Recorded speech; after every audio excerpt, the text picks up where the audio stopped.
গল্পকথন by Kallol চ্যানেলে আপনারা শুনছেন হুমায়ুন আহমেদের উপন্যাস বহুব্রীহি। আজ পঞ্চম পর্ব। দুজনই দেব শিশু। দেখে মনে হচ্ছে তারা তাদের ছোট্ট ডানা দুটি ঘরের বাইরে রেখে খেলতে বসেছে। এই খেলাটাও অদ্ভুত খেলা। একজনের হাতে একটা কাঁচি, অন্যজন বিছানার চাদর ধরে আছে। কচকচ করে চাদর কাটা হচ্ছে। বাচ্চা দুজনের কারোর মুখেই কোনো বিকার নেই। পুতুল অবাক হয়ে এই দৃশ্য দেখছে। বাচ্চা দুটিকে সে চেনে, তবে এখনো ভালোভাবে পরিচয় হয়নি। আজ পরিচয় করার জন্য এসেছিল। এসে দেখে এই কাণ্ড। তার বাধা দেওয়া উচিত ছিল, কিন্তু বাধা দেওয়ার পর্যায়ে পার হয়ে গেছে। বাচ্চা দুটি বিছানার চাদর কেটেছে, বালিশ কেটেছে, একটা লেপ কেটেছে। ঘরময় তুলা উঠছে। ভয়াবহ অবস্থা। পুতুল বলল, এইসব কি? নিশা হালকা গলায় বলল, কিছু না। তোমরা এইসব কেন করতেছো? কাটাকুটি খেলছি। বোনের এই কথা টগরের পছন্দ হলো না। সে বলল, আমরা দর্জি দর্জি খেলছি। দর্জি দর্জি খেলতেছ? বলি টগর হাসল। অনেকদিন থেকে এই খেলাটা তার খুব পছন্দ। রাস্তার উপাশে নতুন দর্জির দোকান হয়েছে, ক্যালকাটা শুটিং। সেখানে কচকচ করে সারাদিন কাঁচি দিয়ে কাপড় কাটা হয়। টগর গভীর আগ্রহে দেখে। আজ অনেক দিন পর এই খেলার সুযোগ পাওয়া গেল। কাঁচি অনেক কষ্টে নিশা মিলির কাছ থেকে জোগাড় করেছে। পুতুল বলল, তোমাদের আব্বা তোমাদের মারবে না? টগর বলল, মারবে। তারপরও এরকম করতেছ? কেন? নিশা ছোট্ট করে হেসে বলল, বেশি মারবে না, অল্প মারবে। অল্প মারবে কেন? আমাদের মা মারা গেছে তো। মা মারা গেলে বাচ্চাদের বেশি মারার নিয়ম থাকে না, কম মারতে হয়। পুতুল বলল, অনেক খেলা হইছে, এখন হাত থেকে কেসিটা নামাও, না হলে হাত কাটবো। টগর বলল, আপনি এখন জানতো, আপনি আমাদের বিরক্ত করবেন না। পুতুল নড়ল না। এমন মজার একটি দৃশ্যের আকর্ষণ এড়িয়ে সে যেতে পারছে না। বাচ্চা দুটি টুকটুক করে কথা বলছে। নিশা বলল, আপনি আমার জন্য এক গ্লাস খাওয়ার পানি আনেন তো। এমনভাবে বলল যেন কত দিনের পরিচিত, কত দীর্ঘদিনের ঘনিষ্ঠতা। পুতুল পানি আনতে গেল। পানি এনে দুই দর্জির কাউকেই পাওয়া গেল না। তারা অদৃশ্য। ডেকেও সাড়া পাওয়া যাচ্ছে না, কারণ আনিস ঘরে এসেছে। তার সাড়া পাওয়ার পরই এই অবস্থা। পুতুল আনিসকে দেখে অপ্রস্তুত ভঙ্গিতে বলল, সালাম আলাইকুম। আনিস বলল, ওয়ালাইকুম সালাম। তুমি এমদাদ সাহেবের নাতনি, তাই না? পুতুল তোমার নাম? জি। দেখেছ কি অবস্থা? পুতুল কিছু না বলে মুখ নিচু করে হাসল। আনিস বলল, এদের যন্ত্রণায় অস্থির হয়েছি। এরা যা করছে তার নাম দুষ্টুমি না, এ হচ্ছে ইচ্ছে করে আমাকে কষ্ট দেয়া। তোমার পানির গ্লাসটা কি আমাকে দিতে পারো? পুতুল গ্লাস এগিয়ে দিল। আনিস এক চুমুকে পানি খেয়ে ফেলল। বিষণ্ণ গলায় বলল, এই ঘটনা কিন্তু আজ নতুন ঘটছে না, এটা পুরনো ঘটনা। আগেও কাটাকুটি খেলা একবার হয়েছে, তখন তারা প্রতিজ্ঞা করেছিল আর কোনোদিন খেলবে না। বারবার তো এটা হতে দেয়া যায় না। পুতুল বলল, বাদ দেন, এরা ছোট মানুষ। তুমি ভুল বলছো পুতুল। ওরা ছোট হলেও আমার সঙ্গে যা শুরু করেছে তা বড় মানুষের খেলা, এক ধরনের দাবা খেলা। তারা একরকম চাল দিচ্ছে, আমি একরকম চাল দিচ্ছি। আমার সংসার টিকে থাকবে কি থাকবে না, এটা নির্ভর করছে এই খেলায় জয় পরাজয়ের উপর। এই মানুষটার কথাগুলি পুতুলের বড় ভালো লাগছে। কি সরল ভঙ্গিতেই না পুতুলের সঙ্গে সে কথা বলছে, যেন পুতুল তার কত দীর্ঘদিনের চেনা মানুষ। অথচ এর আগে একদিন মাত্র কথা হয়েছে, তাও কি নাম, দেশ কোথায়, এরকম কথা। পুতুল, জি। ওরা কোথায় পালিয়েছে তোমার কোনো ধারণা আছে? জি না। আচ্ছা, ওদের খুঁজে বের করছি। তার আগে এসো আমরা দুজন এক কাপ করে চা খাই। নাকি তুমি চা খাও না? খাই। তাহলে বরং চা বানাও। চা খাবার পর ঠিক করব টগর এবং নিশাকে কি শাস্তি দেয়া যায়। কত সহজ, কত আন্তরিকভাবেই না লোকটা কথা বলছে। শুনতে ভালো লাগছে। মনে হচ্ছে তারা সবাই একই ছাদের নিচে দীর্ঘদিন ধরে আছে, যে ছাদের উপর ঝরে পড়েছে কত বৃষ্টি, কত জ্যোৎস্না। চা বানানোর কেরোসিন কুকার ঘরের এক কোণে আছে। কেরোসিন কুকার ধরাতে অসুবিধা হলো না। চা বানাতে বানাতে ছোট ছোট কথা হতে লাগলো। প্রতিটি প্রশ্নের জবাব আনিস খুব মমতার সঙ্গে দিল। যেমন পুতুল বলল, ভাইজান আপনি কি করেন? আনিস হাসতে হাসতে বলল, আমি কিছুই করি না, আবার অনেক কিছুই করি। সেটা কেমন? আমি লিখি। একজন লেখককে দেখলে কখনো মনে হবে না সে বিশেষ কিছু করছে। হাতে হেলাফেলা করে ধর একটা কাগজ, একটা কলম বা পেন্সিল। একজন শ্রমিককে বিশাল একখণ্ড পাথর ওপরে তুলতে কত না পরিশ্রম করতে হয়। টপ টপ করে তার মাথা বেয়ে ঘাম পড়ে। অথচ একজন লেখককে দেখবে কত অনায়াসে লিখছে, অপূর্ব সব লেখা। এইসব লেখা কি তুমি কখনো পড়েছ? পুতুলের কথা শুনতেই ভালো লাগছে, জবাব দিতে ইচ্ছা করছে না। ওদিকের মানুষটি বোধহয় তো বুঝতে পারছে। সে বলছে, দেখো পুতুল, লেখালেখি কি অদ্ভুত জিনিস। মাত্র 4 লাইনের একটা কবিতা, মাত্র 4 লাইনের একটা কবিতা, মাত্র 2 লাইনের দুটি বাক্যে ধরা দিতে পারে মহান কোনো বোধ, জীবনের গভীর ক্রন্দন। পুতুল চুপি চুপি বলল, একটা বলবেন? হ্যাঁ বলবো। আমি টগর ও নিশাকে প্রায়ই বলি, তুমি যদি আসো তুমিও শুনবে। আজ না, আজ থাক। আজ আমার মনটা খুব খারাপ। বাচ্চা দুটি বড্ড কষ্ট দিচ্ছে। কে চাচ্ছে কিচ্ছু বুঝতে পারছি না। পুতুল। জি। তুমি কি আমাকে আরেক কাপ চা বানিয়ে খাওয়াবে? কত সামান্য কথা, অথচ পুতুলের এত ভালো লাগলো। তার ইচ্ছা করছে আনন্দে একটু কাঁদে। তার কেন এত আনন্দ হলো? এই আনন্দের উৎস কোথায়? এই তো চোখ ভিজে উঠছে। কেন? চোখ ভিজে উঠল কেন? টগর ও নিশা বিলুর পেছনে পেছনে রাত 10টায় শোবার ঘরে ঢুকল এবং কোনো দিকে না তাকিয়ে বিছানায় উঠে পড়ল। মুহূর্তের মধ্যে তাদের চোখ বন্ধ, বড় বড় নিঃশ্বাস ফেলছে, যেন ঘুমিয়ে কাদা। বিলু বলল, আনিস সাহেব, দয়া করে এবারের মতো বাচ্চাদের ক্ষমা করে দিন। ওরা যা করেছে তার জন্য খুব লজ্জিত, দুঃখিত এবং অনুতপ্ত। ভয়ে এই ঘরে আসতে চাচ্ছিল না। আমি অভয় দিয়ে নিয়ে এসেছি। আনিস বলল, থ্যাঙ্কস। ওরা আমাকে কথা দিয়েছে আর কোনোদিন এরকম করবে না। এই কথা পর্যন্তই। ওরা আবার এরকম করবে এবং আপনার মতো অন্য কাউকে ধরে নিয়ে আসবে যাতে ক্ষমা করা হয়। কাজেই এবার ক্ষমার প্রশ্নই ওঠে না। বিলু অবাক হয়ে বলল, আমি সাথে করে নিয়ে এসেছি, তারপর আপনি ক্ষমা করবেন না? তারপর এরকম কঠিন করে কথা বলছেন? হ্যাঁ বলছি, কারণ আপনার আগে আপনার বাবা একবার নিয়ে এসেছেন, আপনার মা নিয়ে এসেছেন, মিলিয়ে এনেছে। একবার কাদের এদের প্রোটেকশন দিয়ে এনেছে। বিলু কঠিন স্বরে বলল, অর্থাৎ আপনি ওদের শাস্তি দেবেন? হ্যাঁ। কি শাস্তি জানতে পারি? ওরা জানে কি শাস্তি। ওদেরকে আমি বলে রেখেছি যে আবার যদি তারা কাটাকুটি খেলা খেলে তাহলে ওদেরকে ফেলে আমি চলে যাব। আপনি ওদেরকে ফেলে রেখে চলে যাবেন? হ্যাঁ। বেশ, চলে যান। আপনার সংসার আপনি চালাবেন। যেভাবে চললে ভালো হয় সেভাবেই চালাবেন। আনিস রাত 11টা 10 মিনিটে ব্যাগ হাতে বাড়ি থেকে বের হয়ে গেল। বিলু সারাক্ষণই ভাবছিল এটা এক ধরনের ঠাট্টা, হয়তো গেট পর্যন্ত গিয়ে ফিরে আসবে। দেখা গেল ব্যাপার মোটেই ঠাট্টা নয়। আনিস সত্যি সত্যি চলে গেছে। এমদাদ বলল, ভাই সাহেব, এখন তাহলে উঠি, 11টার উপরে বাজে। সোবান সাহেব অবাক হয়ে বললেন, আমার লেখাটা পছন্দ হচ্ছে না? এমদাদ চোখ বড় বড় করে বলল, পছন্দ হইতেছে না এইটা ভাই সাহেব কি বললেন? জীবনের সার কথা তো সবটাই আপনার লেখার মধ্যে। ক্ষুধা বিষয়টা যে কি আপনার লেখা পড়ার আগে তো জানতাম না। উপাস দিছি ঠিকই, কিন্তু ক্ষুধা বুঝি নাই, এখন বুঝলাম। সোবান সাহেব বললেন, তাহলে কি বাকিটা পড়ব? অবশ্যই পড়বেন। 150 পৃষ্ঠার মতো লেখা হয়েছে। আমি ভাবছি আরও 102 পৃষ্ঠা লিখে ফেলব। মোটামুটি 350 পৃষ্ঠার একটা কাজ। ভাই সাহেব, টাইনা টুনে এটারে 500 করেন। একটা কাজ যখন হইতেছে ভালো করেই হোক। পড়তে শুরু করি তাহলে। আলহামদুলিল্লাহ। এমদাদ দীর্ঘ নিঃশ্বাস গোপন করে চেয়ারে পা তুলে বসল। গত 2 ঘন্টা যাবৎ এই জিনিস শুনতে হচ্ছে। এখন মাথা ঘুরছে ভন ভন করে, অথচ বলতে হচ্ছে অসাধারণ। এর নাম কপাল। এমদাদ সাহেব। জি। আপনি যদি কোনো পয়েন্টে আমার সঙ্গে ডিফার করেন তাহলে দয়া করে বলবেন, সংকোচ করবেন না। আমি নোট রাখব, কারণ বইটা অনেকবার রিরাইট করতে হবে। শুরু করি তাহলে। জি আচ্ছা।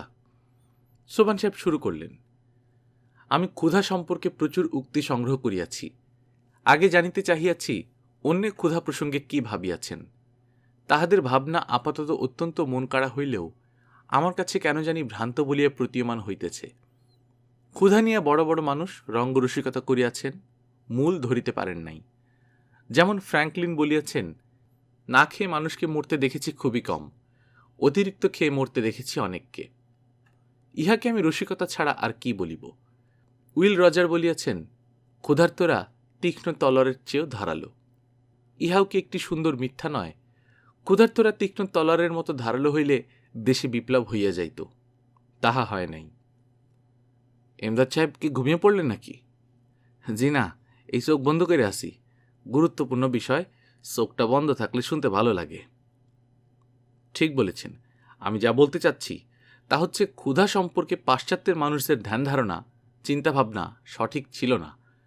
ক্ষুধার ভয়াবহ রূপটা তারা ধরতে পারেননি। তবে সবাই যে পারেননি তা না। যারা নিজেরা ক্ষুধার্ত থেকেছেন, অভুক্ত থেকেছেন, তারা পেরেছেন। যেমন ইংল্যান্ডের চার্লস ডিকেন্স এবং রাশিয়ার ম্যাক্সিম গোর্কি। হাঙ্গার বা ক্ষুধা নামক একটা বিখ্যাত গ্রন্থ আছে নুট হামসুনের লেখা। সেই বইটিতেও ক্ষুধার ভয়াবহ বর্ণনা আছে, যদিও সেই বর্ণনা আমার কাছে যথাযথ মনে হয়নি। এমদাদ সাহেব ঘুমিয়ে পড়লেন নাকি? জি না, মনে হচ্ছিল নাক ডাকার মতো শব্দ পেলাম। জনাব, এইটা হইলে আমার অভ্যাস। খুব চিন্তাযুক্ত হইয়া যদি কিছু শুনি, তখনই এরকম শব্দ হয়। আজ না হয় থাক, অন্য আরেকদিন পড়ব। এমদাদ উঠতে উঠতে বলল, এইসব আসলে আমাগরে শোনায় আর কোনো লাভ নাই। আমরা আসি বা কয়দিন? এইসব শোনা দরকার অল্প বয়স্ক পোলাপানদের। যেমন ধরেন এই বাড়ির ফরিদ, তারপর ধরেন ডাক্তার। সোভান সাহেব উৎসাহিত হয়ে বললেন, কথাটা ভুল বলেননি। ডাক্তার অনেকদিন আসছে না। দেখি, কাল খবর পাঠাবো। এমদাদ হাঁপ ছেড়ে উঠে দাঁড়ালো। ঘন্টার পর ঘন্টা ক্ষুধা বিষয়ে পড়ার চেয়ে ক্ষুধায় ছটফট করতে করতে মরে যাওয়া অনেক ভালো। ভাই সাহেব, তাইলে যাই। সালাম আলাইকুম। ওয়ালাইকুম আসসালাম। কাল দুপুর থেকে বসে যাব, বাকিটা একটানে পড়ব, কেমন? এমদাদ শুকনো গলায় বললেন, জি আচ্ছা। রাতে মশারি ফেলতে এসে মিলি বলল, বাবা, আনিস সাহেব যে পালিয়ে গেছেন সেই খবরটা কি শুনেছ? সোভান সাহেব অবাক হয়ে বললেন, পালিয়ে গেছে মানে? বাচ্চা দুটিকে রেখে বাড়ি ছেড়ে উধাও হয়েছেন। কারণটা কি? বাচ্চারা তার কথা শোনে না। তিনি বাচ্চা দুটিকে শিক্ষা দিতে চান। ওরা কান্নাকাটি করছে না? না, ওরা সুখী আছে। বিলু আপার সঙ্গে আছে। বিলু আপা ক্রমাগত কবিতা আবৃত্তি করছে, ওরা শুনছে। এত রাত হয়েছে, অথচ ঘুমোবার কোনো লক্ষণ নেই। বাচ্চা দুটি তাহলে ব্যাপারটা সহজভাবে নিয়েছে। হ্যাঁ, এবং মনে হচ্ছে এই নাটকীয় ঘটনায় তারা বেশ আনন্দিত। সোবান সাহেব অতিরিক্ত গম্ভীর হয়ে পড়লেন। মিলি খুব হালকা গলায় বলল, বাবা, বিলু আপা বাচ্চা দুটিকে যে কীরকম পছন্দ করে তাকে তুমি জানো? না, জানি না। অতিরিক্ত রকমের পছন্দ। এর ফল ভালো নাও হতে পারে বাবা। ফল ভালো হবে না কেন? সব কিছু আমি তোমাকে গুছিয়ে বলতে পারবো না, আমার লজ্জা লাগবে। শুধু এইটুকু বলি, ছোট মেয়েটি বিলু আপাকে আড়ালে আম্মি ডাকে। তাতে অসুবিধা কি? আমরা তো অনেককেই মা ডাকি। তা ডাকি, তবে আড়ালে ডাকি না। এই মেয়েটা আড়ালে ডাকছে। ও, এই নাও বাবা তোমার রিল্যাক্সিন, খেয়ে ঘুমাও। বিলুকে একটু ডেকে আনতো, কথা বলি।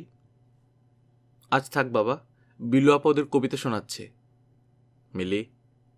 জি? ওই ডাক্তার অনেকদিন আসছে না, ব্যাপারটা কি? মিলি ঈষৎ লাল হয়ে বলল, আমি জানি না কেন আসছে না। ওকে খবর পাঠাস তো।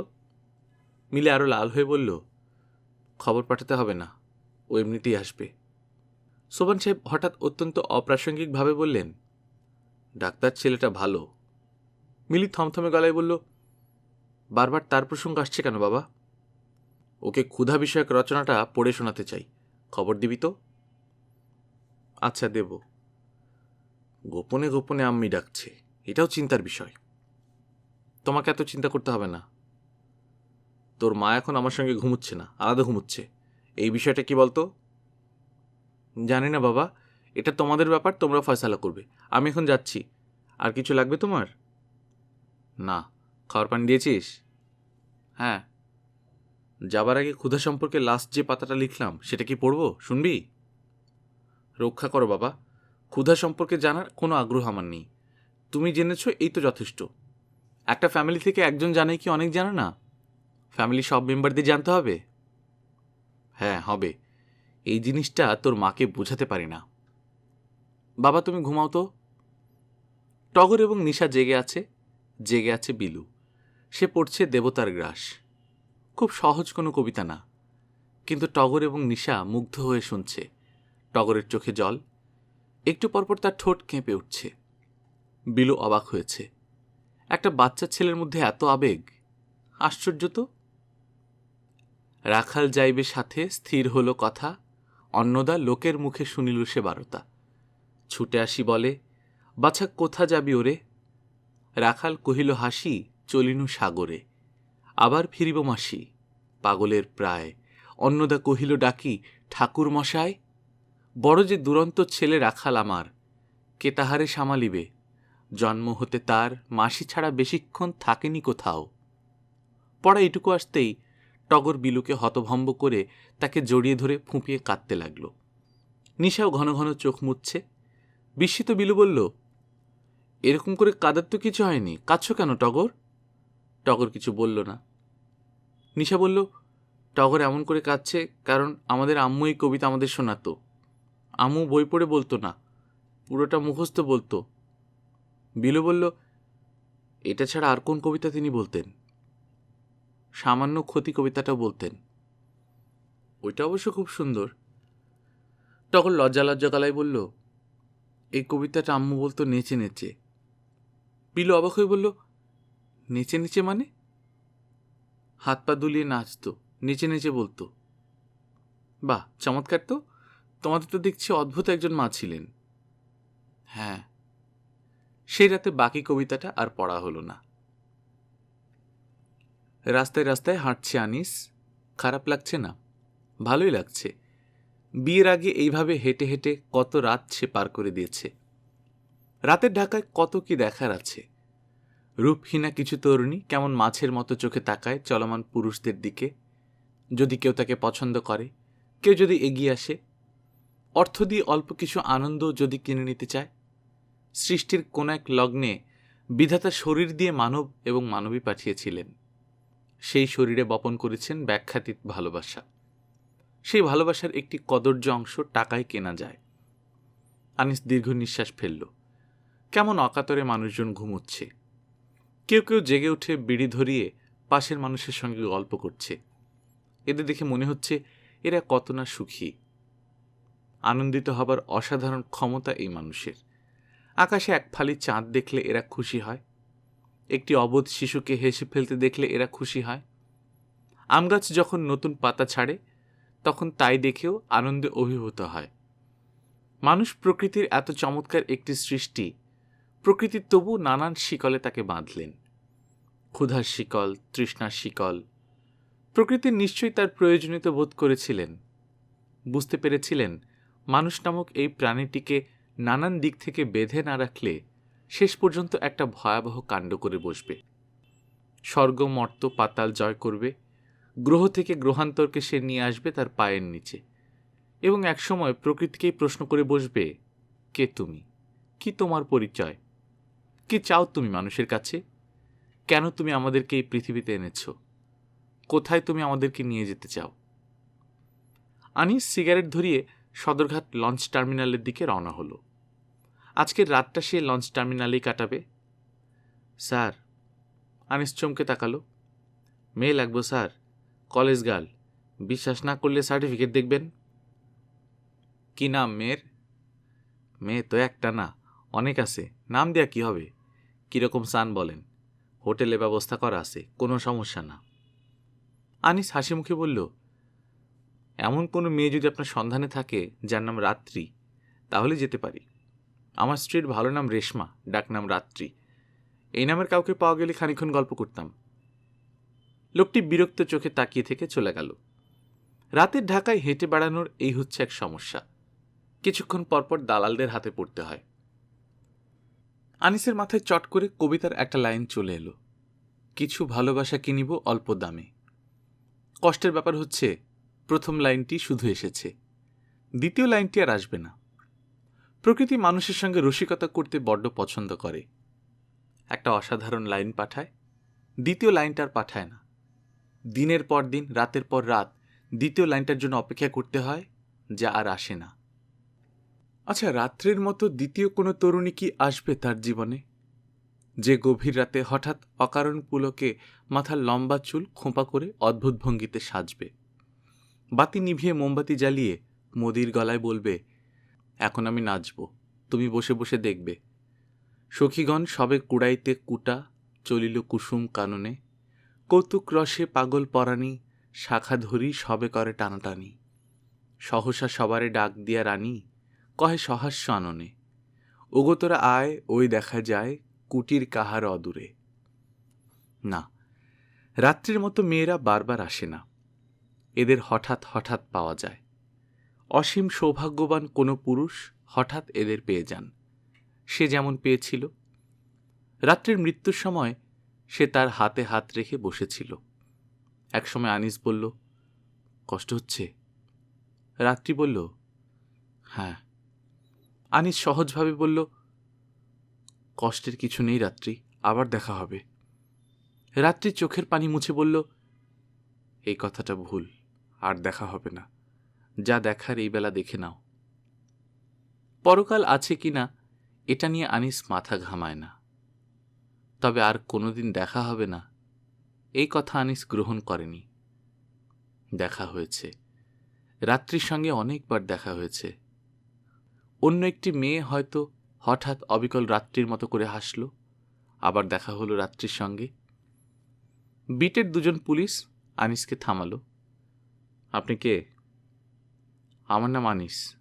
যান কোথায়? আনিস চুপ করে রইল। বিটের পুলিশ বিরক্ত হয়ে তাকাচ্ছে। রাতের শহরে বিটের পুলিশরাও বড় বিরক্ত করে। কথা বলেন না কেন? যান কোথায়? কোথাও যাই না, হাঁটি। দেখি আপনার ঝুলির মধ্যে কি আছে। ঝুলির মধ্যে তেমন কিছু পাওয়া গেল না। স্কট মমার্ডের লেখা একটা উপন্যাস, হাউস মেড অফ ডাউন। আনিসের জন্মদিনে রাত্রি উপহার দিয়েছিল। গোটা গোটা হরফে লেখা, আনিস তুমি এত ভালো কেন? আনিস বিটের পুলিশের দিকে তাকিয়ে বলল, এই বইটি আমার স্ত্রী আমার জন্মদিনে আমাকে উপহার দিয়েছেন। এখানে আমার প্রসঙ্গে কি লেখা আছে আপনি পড়ে দেখতে পারেন। আমার স্ত্রীর ধারণা আমি পৃথিবীর শ্রেষ্ঠতম মানুষ। মেয়েরা অবশ্য সবসময় একটু বাড়িয়ে কথা বলে, তবু। পুলিশ আনিসকে ঘাটালো না, এগিয়ে গেল। এরকম নিশি পাগলের সঙ্গে তাদের সবসময় দেখা হয়, এদের নিয়ে মাথা ঘামালে তাদের চলে না। মনসুর সোফায় আধশোয়া হয়ে আছে। সোবান সাহেবের কারণেই সে এমনভাবে বসা। সোবান সাহেব চান সে যেন আরাম করে বসে ক্ষুধা সম্পর্কে তার অভিজ্ঞতার লেখাটা শোনেন। মনসুর একবার শুধু ক্ষীণস্বরে বলল, স্যার লেখাটা কত পৃষ্ঠার? সোবান সাহেব বললেন, 322 পৃষ্ঠা হয়েছে, এখনও লিখছি, আরও বাড়বে। মনসুর হতভম্ব হয়ে বলল, সবটা আজ শোনাবেন? হ্যাঁ, নয়তো ফ্লো ঠিক থাকে না। ফ্লো থাকাটা খুব দরকার। একসঙ্গে না শুনলে তুমি পরিষ্কার বুঝতে পারবে না। তা ঠিক। তুমি আরাম করে পাতুলে বসো, খুব মন দিয়ে শুনবে, কিচ্ছু মিস করবে না। জি আচ্ছা। আর পড়ার সময় হু হা এইসব কিচ্ছু বলবে না, এতে আমার অসুবিধা হয়, কনসেন্ট্রেশন কেটে যায়। আমি কিছু বলবো না। Very good. সোবান সাহেব শুরু করলেন এবং অতি দ্রুত পড়ে যেতে লাগলেন। ঘণ্টাখানিক পার হবার আগেই ঘরে ঢুকল ফরিদ। সোবান সাহেবকে থামিয়ে বলল, দুলা ভাই, আপনার কাইন্ড পারমিশন নিয়ে কি আপনাকে একটা কথা জিজ্ঞেস করতে পারি? কি কথা? যাকে আপনি লেখা পড়ে শোনাচ্ছেন সেই গাধা ঘুমোচ্ছে, তাকিয়ে দেখুন, হাঁ করে ঘুমোচ্ছে। সোবান সাহেব তাকালেন এবং তার মন সত্যি সত্যি খুব খারাপ হয়ে গেল। আসলে তাই, ডাক্তার ঘুমোচ্ছে, হাঁ করেই ঘুমোচ্ছে। সোবান সাহেব উচ্চস্বরে ডাকলেন, মিলে মিলে। সেই শব্দ ডাক্তারের ঘুম ভাঙল না, কয়েকবার শুধু ঠোঁট কাঁপল। মিলি পাশে এসে দাঁড়াবার পর সোবান সাহেব বললেন, ডাক্তারের মাথার নিচে একটা বালিশ দাও মা, ও ঘুমিয়ে পড়েছে। ক্ষুধা বিষয়ক আমার এই জটিল লেখা পড়তে পড়তে কেউ যে ঘুমিয়ে পড়তে পারে, এটা আমার কল্পনার বাইরে ছিল। মনটাই খারাপ হয়ে গেল। মিলি ডাক্তারের মাথার নিচে একটা বালিশ দিয়ে দিল, পাতলা চাদরে গা ঢেকে দিল। এই সামান্য কাজটা করতে তার ভালো লাগলো। প্রবল ইচ্ছা করতে লাগলো এই ছেলেটার হাতটা একটু ছুঁয়ে দেখতে। মানুষের মনে কেন এরকম ইচ্ছা হয়? এই ইচ্ছার নামে কি ভালোবাসা? তাহলে ভালোবাসা ব্যাপারটা কি শরীর নির্ভর? কবি যে বলেন, প্রতি অঙ্গ লাগি তার প্রতি অঙ্গ কাদেরে। এই কথা কি সত্যি কথা? সত্যি হলে খুব কষ্টের ব্যাপার হবে। ভালোবাসার মতো এত বড় একটা ব্যাপারকে দেহে সীমাবদ্ধ করা খুব অন্যায়। তবু কেন জানি ভালোবাসা শেষ পর্যন্ত দেহেই আশ্রয় করে। বড় রহস্যময় এই পৃথিবী, বড়ই রহস্যময়। মিলি গায়ে চাদর দিয়ে দিচ্ছে, পাশে মুখ বিকৃত করে দাঁড়িয়ে আছে ফরিদ। সে বলল, এত বড় গাধা আমি আমার লাইফে দেখিনি রে মিলি। একটা ভদ্রলোক আগ্রহ করে তোকে একটা লেখা পড়ে শোনাচ্ছেন, আর তুই বেটা ঘুমিয়ে পড়লি? তোর একটু লজ্জাও লাগলো না? আবার দেখ না, নাক ডাকাচ্ছে। কোষে একটা চট দেব নাকি? মিলি বলল, বেচারাকে ঘুমোতে দাও মামা, বিরক্ত করো না। আমার কি ইচ্ছে করছে জানিস? আমার ইচ্ছে করছে গাধাটাকে ধরাধরি করে রাস্তায় ফেলে দিয়ে আসি। হঠাৎ ঘুম ভাঙলে একটা শখ খাবে, বুঝবে কত ধানে কত চাল। তুমি এ ঘর থেকে যাও তো মামা। ঘরে প্রচণ্ড মশা, বেচারাকে মশা বিরক্ত করছে। সোফার উপর মশারি খাটিয়ে দেয়া যায় না। মিলি মস্কুইটো কয়েল জ্বালিয়ে দিল। রাতে ভাত খেতে খেতে সোভান সাহেব জিজ্ঞেস করলেন, ডাক্তার কি এখনো ঘুমোচ্ছে? মিলি লজ্জিত গলায় বলল, হ্যাঁ বাবা। সোভান সাহেব বিস্মিত স্বরে বললেন, খুবই আশ্চর্যের ব্যাপার। ফরিদ বলল, দুলা ভাই, আমার ধারণা আপনার ক্ষুধা বিষয়ক বইটাতে ঘুম উদ্রেককারী কিছু একটা আছে।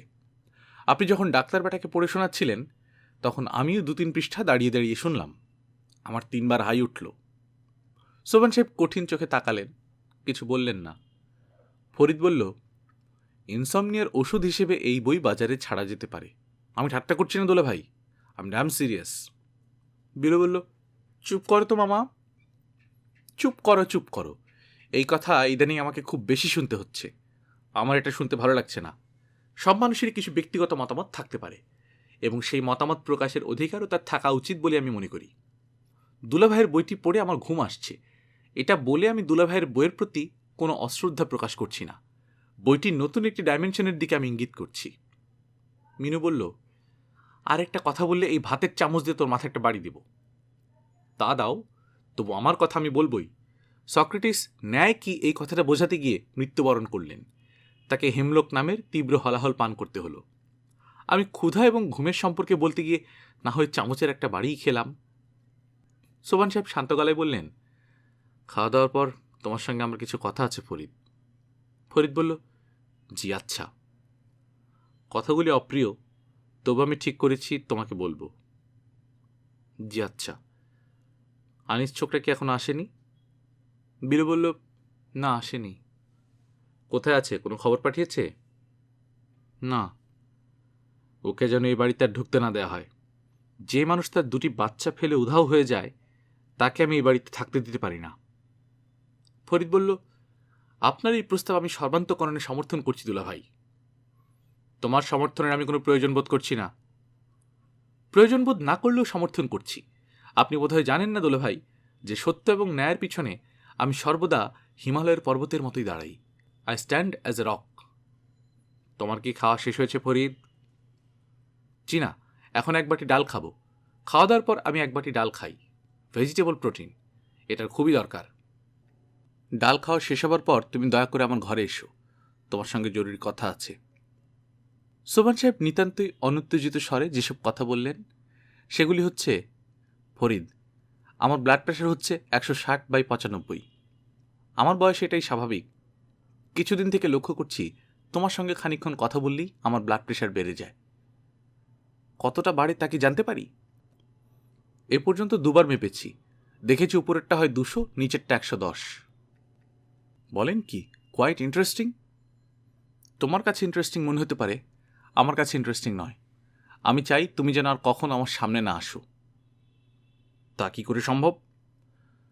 আমার শ্বশুর সাহেব তোমার নামে আলাদা করে কিছু টাকা আমার কাছে গচ্ছিত রেখে গেছেন। এই টাকাটা আমি তোমাকে দিয়ে দিতে পারি। সেই টাকায় তুমি বাড়ি টাড়ি কিনে মোটামুটি রাজার হালে থাকতে পারো। ফরিদ আগ্রহী গলায় বলল, অনেক টাকা নাকি? হ্যাঁ, অনেক টাকা। তবে তোমাকে আমি টাকাটা দিতে পারছি না, কারণ শ্বশুর সাহেব বলেছেন তোমার মাথাটা ঠিক না হলে যেন তোমার কাছে টাকাটা না দেয়া হয়। তোমার মাথা ঠিক না। আমার মাথা ঠিক না? না। আর আপনার মাথা 100% ঠিক? আমার মাথা নিয়ে কথা হচ্ছে না, তোমারটা নিয়ে কথা হচ্ছে। ফরিদ হঠাৎ দাঁড়ালো, গাঢ় গলায় বলল, দুলাভাই, আমি চললাম। আমার কারণে আপনার প্রেশার আর বাড়বে না। মনে হচ্ছে ফরিদের নিজের ব্লাড প্রেশারও হুহু করে বাড়ছে, মাথার ভেতর প্রলয় কাণ্ড ঘটে যাচ্ছে। মনে হয় এই অবস্থাতেই কবি নজরুল লিখেছিলেন, আমি ভরা তরি করি ভরা ডুবি, আমি টর্নেডো, আমি ভীম ভাসমান মাইন, আমি ধূর্যটি, আমি এলোকেশে ঝড় অকাল বৈশাখীর, আমি বিদ্রোহী সুত বিশ্ববিধাত্রীর। ফরিদের রাগ অনুরাগ কোনোটাই দীর্ঘস্থায়ী হয় না বলে নিজের ঘরে যেতে যেতে নিজেকে অনেকটা সামলে ফেলল। বসার ঘরের সোফায় ডাক্তার হা করে ঘুমোচ্ছে। ব্যাটাকে কষে একটা চড় দেবার ইচ্ছা অনেক কষ্টে দমন করতে হলো। চড়টা দিতে পারলে রাগটা পুরোপুরি চলে যেত। রাগ কমানোর অনেকগুলি পদ্ধতির মধ্যে একটি হচ্ছে অন্যের ওপর রাগ ঢেলে দেয়া, কিংবা উল্টো দিক থেকে সংখ্যা গুণা, 100, 99, 98, 97, 96। ফরিদ সংখ্যা পদ্ধতি চেষ্টা করল, পদ্ধতি আজ কাজ করছে না। সব দিন সব পদ্ধতি কাজ করে না। চুল ধরে হ্যাচকা টান দিয়ে ডাক্তার ব্যাটাকে সোফা থেকে ফেলে দিলে কেমন হয়? ভদ্রতায় বাঁচছে। সমাজে বাস করার এই হচ্ছে সমস্যা, সামাজিক বিধিনিষেধ মেনে চলতে হয়। ইচ্ছা করলেও কারো চুল ধরে হ্যাঁচকা টান দিয়ে নিচে ফেলে দেওয়া যায় না। ফরিদ মেঘগর্জন করে উঠল, এই বেটা ওঠ। ডাক্তার ধর্মর করে উঠে বসল। তার কাছে সবকিছুই এলোমেলো। এখানে সে কি করছে? ঘুমোচ্ছে নাকি? এখানে ঘুমোচ্ছে কেন? সামনে ফরিদ মামা না? উনি এমন করে তাকিয়ে আছেন কেন? সালাম আলাইকুম মামা। ওয়ালাইকুম সালাম। কি করছেন মামা? তেমন কিছু করছি না, একটু আগে ভয়ঙ্কর কিছু করার ইচ্ছা করছিল, এখন করছে না। ডাক্তারকে আর কিছু বলার সুযোগ না দিয়ে ফরিদ নিজের ঘরে চলে গেল। ঠান্ডা পানিতে ঘাড় ভিজিয়ে নিতে হবে, তাতে মূল স্নায়ু শীতল হবে। বেশ খানিকটা ক্যাফেইন শরীরে ঢোকাতে হবে, এতেও স্নায়ুর উত্তেজনা খানিকটা কমবে। কাদেরকে চায়ের কথা বলা দরকার, চিনি দুধ ছাড়া কড়া চা, প্রচুর ক্যাফেইন দরকার। শুধু ক্যাফেইনে কাজ হবে না, গানও লাগবে। এইসব ক্ষেত্রে রবীন্দ্রসঙ্গীত খুব কাজ করে। মেঘের পরে মেঘ জমেছে এই বিশেষ গানটি রাগ কমানোর ব্যাপারে কোরামিন ইঞ্জেকশনের মতো। পরপর দুবার শুনলেই রাগ জল। আজ ওই গানটিরও সাহায্য দরকার। আজকের অবস্থা বড়ই খারাপ। ডাক্তারের ঘুম এখন পুরোপুরি ভেঙেছে। সে এই মুহূর্তে বড় ধরনের লজ্জাও বোধ করছে। পুরো ব্যাপারটা এখন মনে পড়ছে। ক্ষুধার ওপর লেখা শুনতে শুনতে ঘুমিয়ে পড়েছে। কি অসম্ভব লজ্জার কথা! ছি ছি ছি, মিলি নিশ্চয়ই ঘটনা শুনেছে। না জানি সে কি ভাবছে। তাকে গাধা ভাবছে নিশ্চয়ই। রাত এখন প্রায় 1:30। এত রাতে চুপচাপ সোফায় শুয়ে থাকা ছাড়া কোনো গতি নেই। কিন্তু আবার খিদেও লেগেছে। ক্ষুধা ব্যাপারটা কত ভয়াবহ তা প্রবন্ধ পড়ে ঠিক বোঝা যায়নি, এখন বোঝা যাচ্ছে। তার মনে পড়ল আজ দুপুরেও তেমন কিছু খাওয়া হয়নি। ঘুম ভাঙার পর থেকে চোখের সামনে শুধু নানা রকম খাবারের ছবি ভাসছে। এই মুহূর্তে যে ছবিটি ভাসছে সেই ছবিটি বেশ অস্বস্তিকর। বিশাল একটা চীনামাটির প্লেট, সেই প্লেটে শিউলি ফুলের মতো দেখতে পোলাও, পোলাওয়ের ওপর আস্ত একটা ভেড়ার রোস্ট, রোস্টটির বর্ণ সোনালি। এত জিনিস থাকতে চোখের সামনে ভেড়ার রোস্ট ভাসছে কেন, সেটা একটা রহস্য। চামড়া ছাড়িয়ে নেবার পর ভেড়া আর ছাগলে কোনো তফাৎ নেই, তবু কেন শুধু ভেড়ার কথা মনে হচ্ছে? রোস্টটা তো ছাগলেরও হতে পারে। খুট করে শব্দ হলো। ঘরে ঢুকল পুতুল। তার ঘুম আসছিল না। সে এসেছিল পানি খেতে। বসার ঘরে আলো জ্বলতে দেখে কৌতূহলী হয়ে এসেছে। ডাক্তারকে এত রাতে চুপচাপ বসে থাকতে দেখে সে খুবই অবাক হয়েছে। তবে অবাক হওয়াটা সে প্রকাশ হতে দিল না। সহজ স্বরে বলল, সালাম আলাইকুম। মনসুর বলল, ওয়ালাইকুম সালাম, ভালো আছো? এই মেয়েটির সঙ্গে তার অনেকবার দেখা হয়েছে, তবে কখনো তেমন আলাপ হয়নি। মেয়েটা যে এত সুন্দর সে আগে লক্ষ্য করেনি। আলাদাভাবে নাক মুখ চোখ কোনোটাই সুন্দর না, তবু সবকিছু মিলিয়ে মেয়েটাকে দেখতে বড় ভালো লাগছে। মনসুর উৎসাহের সঙ্গে বলল, কেমন আছো পুতুল? পুতুল বিস্মিত গলায় বলল, ভালো। আমি ক্ষুধা বিষয়ক লেখাটা শুনতে শুনতে ঘুমিয়ে পড়েছিলাম। ব্যাপারটা খুবই অন্যায় হয়েছে। জেগে দেখি সোফায় শুয়ে আছি, মাথার নিচে বালিশ। মশার কামড়ে ঘুম ভেঙেছে? না মশা না, অন্য কোনো কারণে ভেঙেছে। আমার মনে হয় খিদের কারণে। প্রচণ্ড খিদে লেগেছে, বুঝলে পুতুল। আপনি বসেন, দেখি ঘরে কি আছে। তোমার কষ্ট করার দরকার নেই, তবে ফ্রিজটা খুলে দেখো, ঠান্ডা গরমে কোনো অসুবিধা নেই। আপনি বসেন, আমি দেখি। বাহ, মেয়েটার কথা থেকে গ্রাম্য ভাবটা তো দূর হয়েছে। মেয়েটাকে বুদ্ধিমতী বলে মনে হচ্ছে। মনসুরের মনে হলো মেয়েটা কোনো একটা ব্যবস্থা করবেই। কিছু না পেলে দুটো ডিম অমলেট করে নিয়ে আসবে। মনসুরের চোখে আগের দৃশ্য ফিরে এলো, সেই ভেড়ার রোস্ট, তবে তার সঙ্গে নতুন কিছু চিত্র যোগ হয়েছে। ভেড়ার রোস্টের উপর এখন মুরগির রোস্টও দেখা যাচ্ছে। আধ ঘন্টা পর পুতুল এসে বলল, খেতে আসুন। খাবার ঘরে খাবার দেয়া হয়েছে। ভাত, রুই মাছের তরকারি, উচ্ছে ভাজা, ডাল, সবই গরম। রীতিমতো ধোঁয়া উঠছে। একটা প্লেটে পেঁয়াজ, কাঁচামরিচ, 2 টুকরা লেবু। হতভম্ব মনসুর বলল, সব কি এখন রান্না করলে? পুতুল হাসতে হাসতে বলল, এত অল্প সময় বুঝি রান্না করা যায়? সবই ফ্রিজে ছিল, আমি শুধু গরম করেছি। আপনি খেতে বসুন। পুতুল প্লেটে ভাত উঠিয়ে দিল। মিলির ঘুম আসছিল না। একটা মানুষ সোফায় শুয়ে আছে, হয়তো বেচারাকে মশারা ইতিমধ্যে খেয়ে ফেলেছে। একজনকে এই অবস্থায় রেখে ঘুমোতে যাওয়া অসম্ভব ব্যাপার। সে নিঃশব্দে বসার ঘরে ঢুকল, সেখান থেকে খাবার ঘরে। খাবার ঘরে কি হচ্ছে? মনসুর খাচ্ছে। কে খাওয়াচ্ছে তাকে? তাকে দুজনের কেউই লক্ষ্য করল না। মিলি পর্দার আড়াল থেকে লক্ষ্য করল দুজন কি সুন্দর গল্প করছে। এত খাতির দুজনের মধ্যে। কই, এই খাতিরের কথা তো তার জানা ছিল না। আবার হাসির শব্দ আসছে। খিলখিল করে নিশ্চয়ই পুতুল মেয়েটাই হাসছে। রাগে মিলির গা জ্বলে যেতে লাগলো। যদিও সে খুব ভালো করে জানে রাগ করার কিছুই নেই।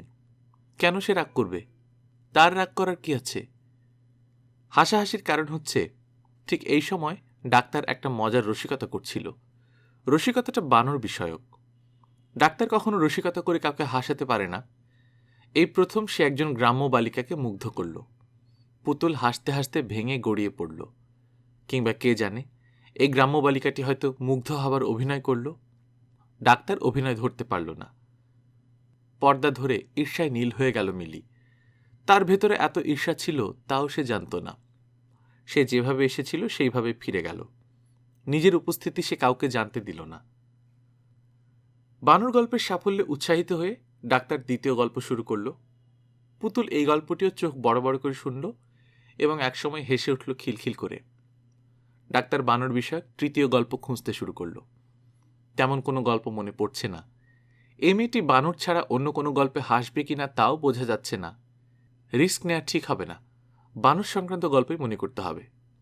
ডাক্তারের ধারণা, মেয়েদের ব্রেইন ইউনিডিরেকশনাল। যে মেয়ে বানর সংক্রান্ত রসিকতায় হাসে সে অন্য রসিকতায় হাসবে না। তাকে বানর বিষয়ক গল্পই বলতে হবে, অন্য গল্প না। নারী জাতি খুব প্রবলেমের জাতি, একচক্ষু হরিণীর মতো। নাস্তার টেবিলে সোবান সাহেব বিস্মিত হয়ে বললেন, ফরিদ, তুমি যাওনি? ফরিদ তার চেয়েও বিস্মিত হয়ে বলল, কোথায় যাব? তুমি বলেছিলে এ বাড়িতে থাকবে না। ফরিদ টোস্টে মাখন লাগাতে লাগাতে বলল, ভালো মতো চিন্তা করে দেখলাম হুট করে কোনো ডিসিশন নেওয়া উচিত না। তাহলে মিথ্যা কথা বললে কেন?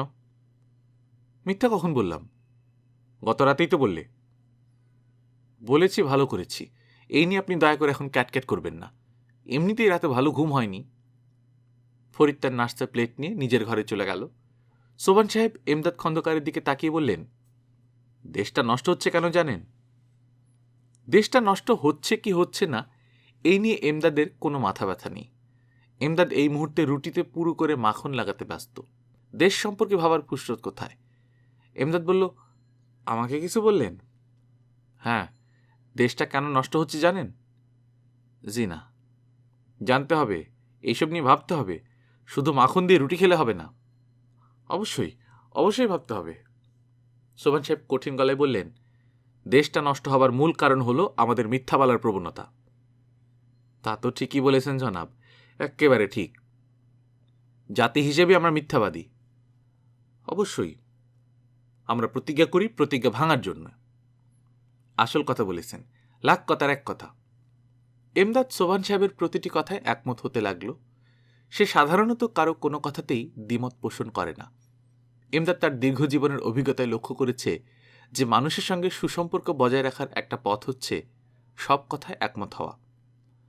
এমদাদ সাহেব, জি, সত্যি কথা বলার প্রবণতা যদি আমাদের মধ্যে বৃদ্ধি পায় তাহলে কিন্তু সব সমস্যার সমাধান হয়ে যায়।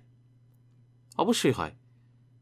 মিথ্যা মিথ্যা মিথ্যা, চারদিকে শুধু মিথ্যা, এটা দূর করতে হবে। অবশ্যই হবে। সত্যবাদী জাতি হিসেবে আমরা যদি নিজেদের প্রমাণ করতে পারি তাহলে অবস্থাটা কি হবে আপনি চিন্তা করে দেখেছেন এমদাদ সাহেব? জি না। আমার গা শিউরে উঠছে।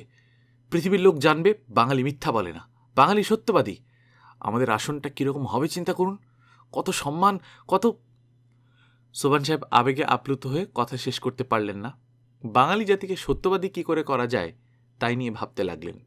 গাঢ়স্বরে বললেন, এমদাদ সাহেব, জি, জিনিসটা নিয়ে ভাবতে হবে। অবশ্যই হবে।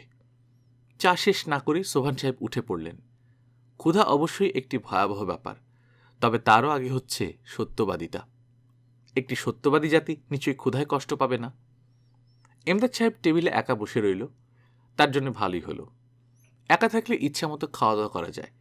একটা ডিমের জায়গায় 2টা ডিম নিলে কেউ বলবে না এই বয়সে 2টা ডিম খাওয়া ঠিক না, কোলেস্টেরল নাকি যেন ঝামেলা হয়। ডাক্তার ছোকরা বলছিল, আরে বাবা, আল্লাহ তাআলা তাহলে ডিম দিয়েছেন কি জন্যে? খাওয়ার জন্যই তো। আল্লাহ তাআলা তো না ভেবে চিন্তে কিছু দেন নাই। তিনি না ভেবে চিন্তে কিছু করবেন তা কি হয়? মিলি এসে বলল, বাবার কি নাস্তা খাওয়া শেষ হয়ে গেল চাচা? হা মা। চা তো শেষ করেননি। সুখী মানুষ, মাথার মধ্যে হঠাৎ করে চিন্তা এসে গেল, খাওয়া দাওয়া বন্ধ। মিলি চিন্তিত গলায় বলল, আবার কি চিন্তা? সবাইরে সত্য কথা বলতে হবে, এই চিন্তা। মিলি চিন্তিত মুখে বাবার ঘরের দিকে এগোলো। এমদাদ প্লেটে পড়ে থাকা তৃতীয় ডিমটিও নিয়ে নিল। 2টা খাওয়া গেলে 3টেও খাওয়া যায়। যাহা 52 তাহাই 65। এমদাদের মনও আজ খুব প্রসন্ন। কেন প্রসন্ন নিজেও ঠিক বুঝতে পারছেন না। পুতুলের কাছ থেকে গত রাতের বর্ণনা শোনার পর থেকেই মনটা দ্রবীভূত অবস্থায় আছে। নতুন আশার আলো দেখতে পাচ্ছে। আশার আলো ডাক্তার ছোকরা প্রসঙ্গে। চেষ্টা চরিত্র করে পুতুলের সঙ্গে এই ছোকরাকে গেঁথে ফেলা কি খুব অসম্ভব? এই জগতে অসম্ভব বলে কিছু নেই। এই জগতে সবই সম্ভব। চেষ্টা চালাতে হবে, চেষ্টা। সোভান সাহেব সত্য দিবস বিষয়ে চিন্তা করছেন। তার চিন্তার সূত্রগুলি এখনো স্পষ্ট নয়। তবু তিনি যা ভাবছেন তা হচ্ছে, সপ্তাহের একটা দিন কি সত্য দিবস হিসেবে ঘোষণা করা যায় না? যেমন মঙ্গলবার কিংবা বুধবার। এই দিনে কেউ মিথ্যা বলবেন না, সবাই সত্য কথা বলবে। সব বড় বড় কাজ সপ্তাহের ওই দিনটির জন্য নির্দিষ্ট থাকবে। প্রয়োজনে এই দিন আরও বড় করে পৃথিবীময় ছড়িয়ে দেওয়া যায়। যেমন বিশ্ব সাক্ষরতা দিবস, বিশ্ব শিশু দিবস, ঠিক এরকম হবে বিশ্ব সত্য দিবস। এই দিনে পৃথিবীর সব মানুষ সূর্যোদয় থেকে সূর্যাস্ত পর্যন্ত শুধুই সত্যি কথা বলবে। মিলি ঘরে ঢুকে বলল, বাবা, তুমি চা না খেয়ে চলে এসেছ? টেবিলের ওপর রাখ মা, খাবো। নতুন কিছু নিয়ে ভাবা শুরু করেছ? সত্য দিবস। ভালো। না শুনি বলে ফেলি ভালো। আগে জিনিসটা কি জানবি তারপর বলবি ভালো। বস, বুঝিয়ে বলছি। আজ আমার সময় নেই বাবা, অন্য একদিন শুনব। সেটাও মন্দ না। আমি নিজেও এখনো পুরোপুরি নিশ্চিত হইনি। প্রচুর ভাবনা চিন্তা করতে হবে। দেশটা পড়ে গেছে মিথ্যার খপ্পরে। সত্য আজ নির্বাসিত। সেই নির্বাসিত সত্যকে প্রতিষ্ঠা করতে হবে। চা খাও বাবা, চা ঠান্ডা হচ্ছে। দেশটাই ঠান্ডা হয়ে যাচ্ছে আর চা? আগে দেশটাকে আমাদের চাঙ্গা করতে হবে। দেশটা চলে গেছে কোল্ড স্টোরেজে। সেখান থেকে দেশটাকে বের করে তাকে গরম করতে হবে। প্রতিষ্ঠিত করতে হবে সত্যকে। একবার সত্য প্রতিষ্ঠিত হয়ে গেলে আর চিন্তা নেই। আচ্ছা, আনিস ছোকরা কি ফিরেছে? ওর সঙ্গে কথা বলা দরকার। জি বাবা, উনি ফিরেছেন। ডেকে দেব?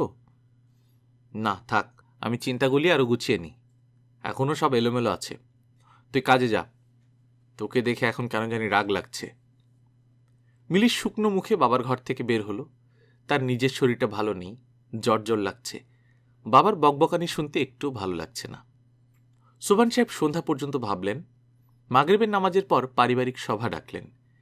তিনি একটা স্থির সিদ্ধান্তে এসেছেন। এই সিদ্ধান্তের কথা পারিবারিক সভাতে জানানোই ভালো। পারিবারিক সভাগুলি সাধারণত রাতের খাবারের পর হয়। এটা জরুরি সভা বলে আগেই শুরু হলো। সভার শেষে রাতের খাওয়া হবে। বসার ঘরে সভা বসেছে। পারিবারিক সদস্যদের বাইরেও কিছু মানুষজন আছে, যেমন এমদাদ ও তার নাতনি, আনিসের পুত্রকন্যা। আনিস আসেনি, তার মাথা ধরেছে। সভার শুরুতে উপস্থিত সদস্যদের দস্তখত নেওয়া হলো। যে কোনো পারিবারিক সভার এই অংশটি রহিমার মার খুব পছন্দ। আগে সে টিপসই দিত, এখন দস্তখত দেয়। দস্তখত দেওয়া নতুন শিখেছে। দস্তখত দিতে তার খুব ভালো লাগে। পারিবারিক সভার প্রসিডিংস সাধারণত মিলি লিখে। আজ বিলু লিখছে। কে কি বলছে, কি আলোচনা হচ্ছে, সবই লিখিতভাবে থাকার কথা। তা সবসময় সম্ভব হয় না। বিলু মিলির মতো দ্রুত লিখতে পারে না। সভার শুরুতে সোবান সাহেব পুরো ব্যাপারটি ব্যাখ্যা করলেন। তিনি মনে করেন সপ্তাহে অন্তত একটি দিন সত্যি কথা বলার চেষ্টা আমাদের থাকা উচিত, ইত্যাদি ইত্যাদি। তার দীর্ঘ বক্তৃতার পর তিনি এই প্রসঙ্গে অন্যদের মতামত জানতে চাইলেন। কারো কিছু বলার থাকলে সে বলতে পারে, তবে বলার আগে হাত তুলতে হবে। প্রস্তাবের পক্ষে হলে ডান হাত, প্রস্তাবের বিপক্ষে হলে বাঁ হাত। সোবান সাহেব অত্যন্ত বিরক্ত হয়ে লক্ষ্য করলেন ফরিদ দুহাত তুলে বসে আছে। সোবান সাহেব বললেন, তুমি কিছু বলতে চাও? জি। প্রস্তাবের পক্ষে না বিপক্ষে? দুটোই। তার মানে রসিকতা করছো নাকি? ফরিদ গম্ভীর গলায় বলল, আপনার সঙ্গে রসিকতা করার অধিকার আমার আছে, সম্পর্ক সেই রকম। তবে আজ আমি আপনার প্রস্তাব একের সঙ্গে সমর্থন করছি, আবার করছিও না। তার মানেটা কি? আমার মতে সত্য দিবস থাকা উচিত, এবং পাশাপাশি মিথ্যা দিবস বলে একটা দিবসও থাকা উচিত। তোমার কথা বুঝলাম না। সত্য দিবসে আমরা যেমন সত্য কথা বলবো, মিথ্যা দিবসে আমরা তেমনি শুধু মিথ্যা কথা বলবো। সূর্যোদয় থেকে সূর্যাস্ত পর্যন্ত শুধুই মিথ্যা।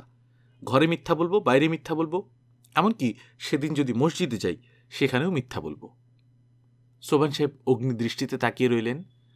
ফরিদ সে অগ্নিদৃষ্টি সম্পূর্ণ উপেক্ষা করে বলল, সমস্ত দিন মিথ্যা কথা বলার ফল কি হবে সেটাও বলে দিচ্ছি। মিথ্যা কথা বলার প্রবণতা আমাদের কমে যাবে। অন্যান্য দিনগুলিতে আমাদের মিথ্যা কথা বলতে ইচ্ছা করবে না। পারিবারিক পর্যায়ে যেমন মিথ্যা দিবস থাকবে, তেমনি জাতীয় পর্যায়েও মিথ্যা দিবস থাকবে। সেই দিন দেশের সবচেয়ে বড় মিথ্যাবাদীকে আমরা পুরস্কার দেব। উপাধিও দেওয়া হবে, যেমন মিথ্যা শ্রেষ্ঠ কিংবা জাতীয় মিথ্যুক। চুপ করো। চুপ করব কেন? পারিবারিক সভায় আমার কথা বলার পুরো অধিকার আছে। আমি অবশ্যই কথা বলতে পারি। হ্যাঁ, যে কথা বলছিলাম, দেশে একটা মিথ্যা একাডেমি স্থাপিত হবে। সেই একাডেমির কাজ হবে জাতীয় পর্যায়ের মিথ্যুকরা কে কিভাবে মিথ্যা বলছেন তার একটা রেকর্ড রাখা। উদাহরণ দিয়ে বুঝিয়ে বলছি। ধরুন, এক নেতা পত্রিকায় একটা বিবৃতি দিলেন, দুদিন পর সম্পূর্ণ অন্যরকম একটা বিবৃতি দিলেন। একাডেমির কাজ হবে এইসব লক্ষ্য রাখা, এবং প্রয়োজন বোধে বাংলা একাডেমি পুরস্কারের মতো মিথ্যা একাডেমি পুরস্কার প্রচলন করা যেতে পারে। এই মুহূর্তে একজনের নাম প্রকাশ করতে পারি যিনি সাধারণত মসজিদে মিথ্যা বলেন। সেই মিথ্যা ফলাও করে রেডিও টিভিতে প্রচারিত হয়। সোবান সাহেব রাগে কাঁপতে কাঁপতে বললেন, তোমার বক্তব্য শেষ হয়েছে? জি না, আমার আরও কিছু বলবার আছে। তুমি যে একটা গাধা তা কি তোমার জানা আছে? দুলা ভাই, পারিবারিক সভায় একজন সদস্যকে গাধা বলাটা ঠিক হচ্ছে না। অবশ্যই ঠিক হচ্ছে। বিলু, তুই লেখ, পারিবারিক সভায় ফরিদকে গাধা সাব্যস্ত করা হলো, কাগজপত্রে রেকর্ড থাকা দরকার। বিলু বলল, তুমি একা গাধা বললে তো হবে না বাবা, সবাইকে একমত হতে হবে। আর তাছাড়া আমি নিজে মনে করি মামার আইডিয়ার একটা স্যাটারিক্যাল ভ্যালু আছে। কাদের এই পর্যায়ে উঠে দাঁড়ালো এবং গম্ভীর গলায় বলল, আমার মনে হয় মামার মতো বুদ্ধির লোক এই দুনিয়ায় আল্লাহ তাল্লাহ বেশি পয়দা করে নাই। এটা কাগজপত্রে ছাপা দরকার। আফা, আপনি আমার মতামত লেখেন। বিলু সোভান সাহেবের মতামতের পাশে কাদেরের মতামত লিখল। তবে সভায় শুধু সত্য দিবসের উপরই সিদ্ধান্ত নেওয়া হলো। ঠিক হলো, এই বাড়িতে মঙ্গলবার হবে সত্য দিবস। এই সত্য দিবসে কেউ কোনো মিথ্যা বলবে না। কাদের প্রশ্ন তুলল, জীবন রক্ষার জন্য যদি মিথ্যা বলার দরকার হয় তখন কি করা? এর উত্তরে সোভান সাহেব বললেন, চুপ কর গাধা। মিলি বলল, পারিবারিক সভায় সব সদস্যদের তুমি গাধা বলছো, এটা তো বাবা ঠিক হচ্ছে না। কাদের অন্ধকার মুখ করে বলল, বিষয়টা নিন্দা হওয়া দরকার। গভীর বিস্ময়ে পুরো ব্যাপারটা পুতুল লক্ষ্য করছে। এরকম একটা ব্যবস্থা যে কোনো বাড়িতে চালু থাকতে পারে তা তার কল্পনাতেও ছিল না। জীবনকে আনন্দময় করে তোলার এই সব উপকরণ তাকে মুগ্ধ ও অভিভূত করল। শুধু এমদাদ খোন্দকার সারাক্ষণ মুখ বিকৃত করে রইলেন এবং রাতে ঘুমোতে যাওয়ার সময় পুতুলকে বললেন, আজ একটা জিনিস শিখলাম রে পুতুল। পুতুল বলল, কি জিনিস? আজ শিখলাম যে দলের গোদা যদি বেকুব হয় তাইলে সব কয়টাই বেকুব হয়। এইবারই সব কয়টা মানুষ চাপে বোকা, এটা লক্ষ্য করছস? পুতুল মুগ্ধ স্বরে বলল, এইসব কাণ্ড কারখানা আমার বড় ভালো লাগছে। এদের নিয়ে কোনো মন্দ কথা তুমি বলবা না দাদাজান। বেকুব রে, বেকুব বলবো না? এরা বেকুব না দাদাজান, এরা... পুতুল কথা শেষ করল না। তার অনেক কিছু বলার আছে, কিন্তু দাদাজানকে এসব বলার অর্থ হয় না। দাদাজান বুঝবে না, সবাই সব জিনিস বোঝে না। পুতুলের ইচ্ছা করছে তার নিজের যখন একটা সংসার হবে, সেই সংসারেও এরকম পারিবারিক সভা বসবে। সেই সভার সব বিবরণ এরকম করে লেখা হবে, আলোচনা হবে। জীবনের একঘেয়েমি এইভাবেই দূর করা হবে। একটাই তো আমাদের জীবন, লক্ষ কোটি জীবন তো আমাদের না। কেন আমরা এই জীবনকে সুন্দর করব না? গল্পকথন বাই কল্লোল চ্যাপ্টার 2তে আপনারা শুনছিলেন হুমায়ুন আহমেদের উপন্যাস বহুব্রীহি। আজ 5ম পর্ব। আমরা নিয়মিত গল্প পাঠ করে শোনাচ্ছি। আপনারা যারা প্রথমবার মতো শুনছেন, কাইন্ডলি সাবস্ক্রাইব করে নেবেন। গল্প পাঠ ভালো লাগলে বন্ধুদের সাথে শেয়ার করবেন। নিজে ভালো থাকবেন, আশেপাশের লোকজনকে ভালো রাখবেন। টাটা।